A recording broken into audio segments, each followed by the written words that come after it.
জয়ের বিরুদ্ধে আমেরিকা মাতাল অবস্থায় গাড়ি চালানো, ইফটিসিং, আমার কাছে ডকুমেন্ট আছে, আমি ডকুমেন্ট শো করে কথা বলবো। যদি শেখ হাসিনা বেগম খালেদা জিয়া প্রধানমন্ত্রী বলছে যে আমার ছেলেটাকে বাঁচান আপনি, এ তো পুলিশ ফাঁসাই দেবে।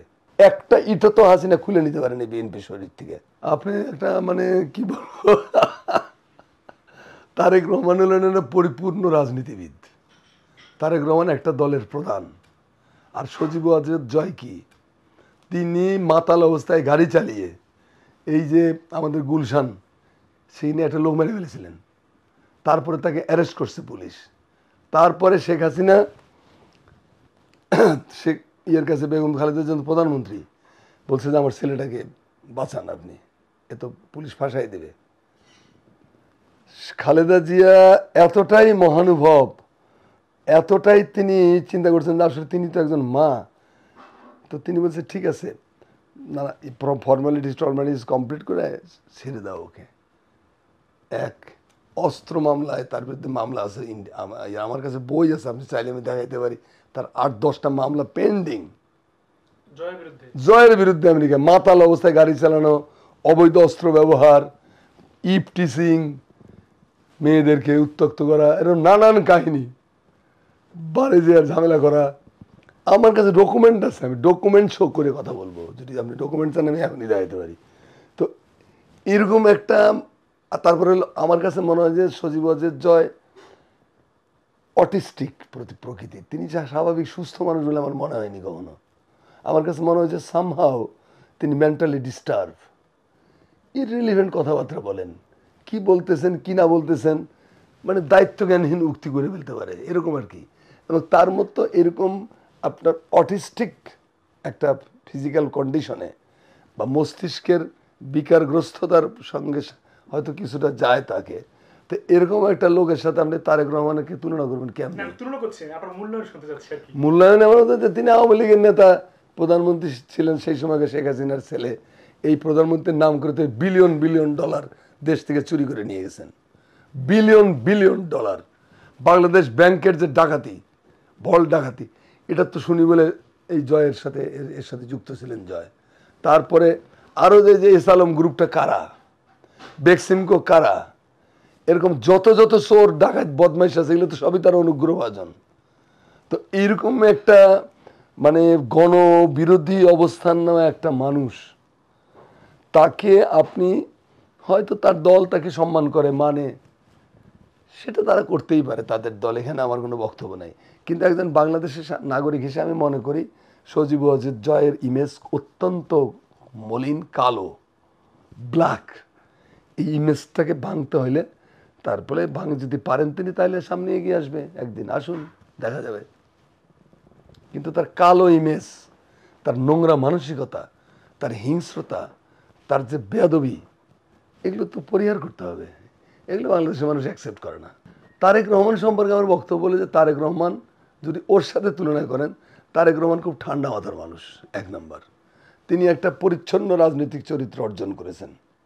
তিনি বিএনপির মতো একটা দলকে 10,000 মাইল দূরের থেকে নেতৃত্ব দিয়ে এই দলটাকে একটা ডাইনামিক দলে পরিণত করেছেন। ডাইনামিক দল।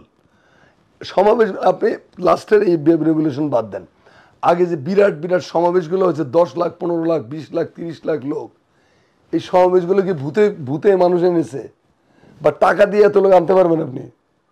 এটা কেন আসছে? তারেক রহমানের ডাকে, তার লিডারশিপ তিনি ইস্টাবলিশ করতে পেরেছেন দলের ভেতরে এবং দেশে। জয় তার লিডারশিপ ইস্টাবলিশ করতে পারেনি, দলের ভেতরেও পারেন নাই, বাইরেও পারেন নাই।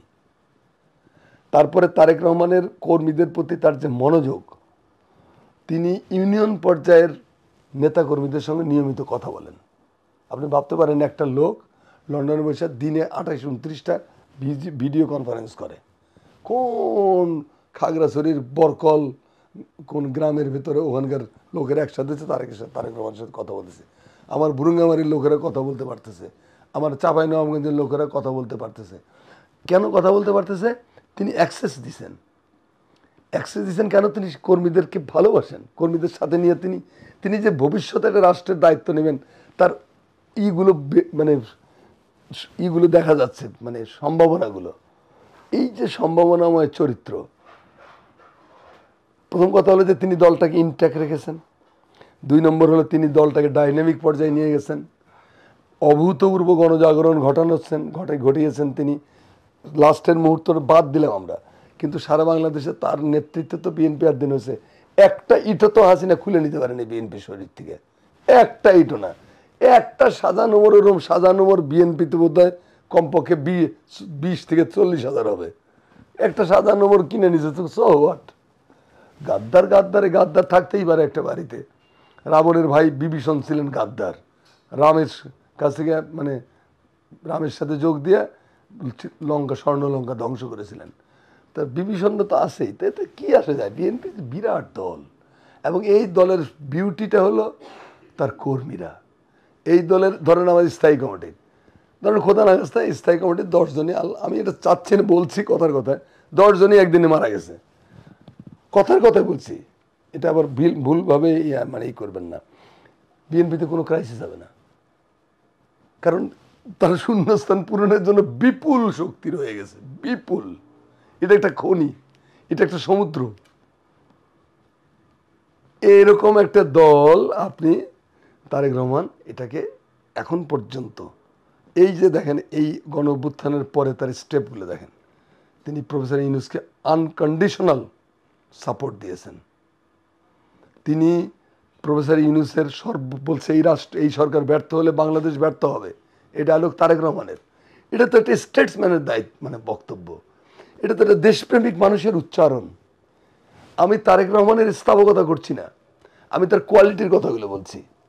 তারপরে যে ডাটা ব্যাংক করা, এই যে ডিজিটাল বাংলাদেশ, এটা তো তারেক রহমানের বহু আগে করছিলেন। সেই সময় 2001 থেকে 2006 মধ্যে ডাটা ব্যাংক করেছিলেন।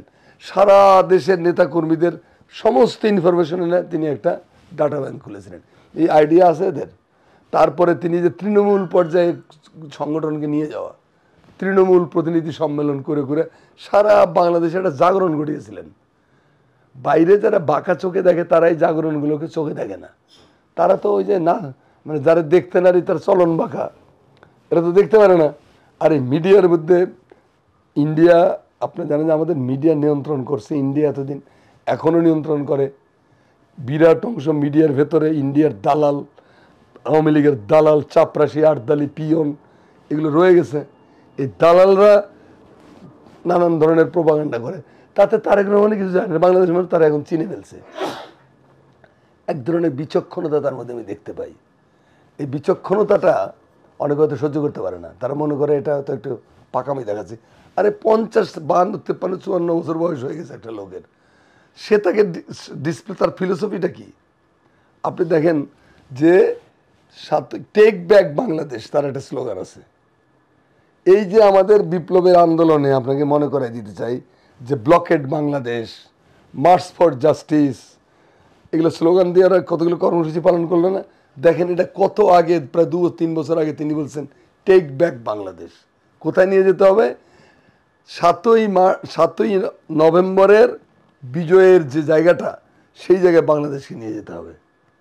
তো দেখেন স্লোগানের মধ্যে এরা যে আপনারা যা বলছিলেন না প্রভাবিত হয়, এখানে তো তার প্রভাব কিছুটা হলেও আছে। তো তিনি তো এই ধরনের স্লোগান তুলেছেন। টেক ব্যাক বাংলাদেশ দুর্দান্ত। দ্বিকক্ষ বিশিষ্ট পার্লামেন্টের কথা হচ্ছে, এটা কার উদ্ভাবন?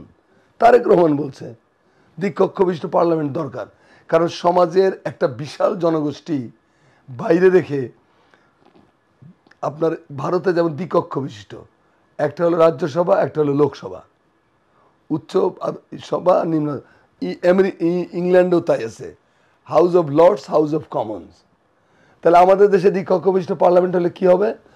এই ইলেকশনে যারা যায় না, সমাজের লেখক, কবি, সাংবাদিক, বুদ্ধিজীবী, বিচারপতি, আইনজীবী, অভিনেতা, অভিনেত্রী, আবিজাবি একটা বিরাট শ্রেণী রয়ে গেছে না, তারা রাষ্ট্র নির্মাণে, রাষ্ট্র বিনির্মাণে, রাষ্ট্রের গতিপথ নির্ধারণে ভূমিকা রাখার সুযোগ নাই।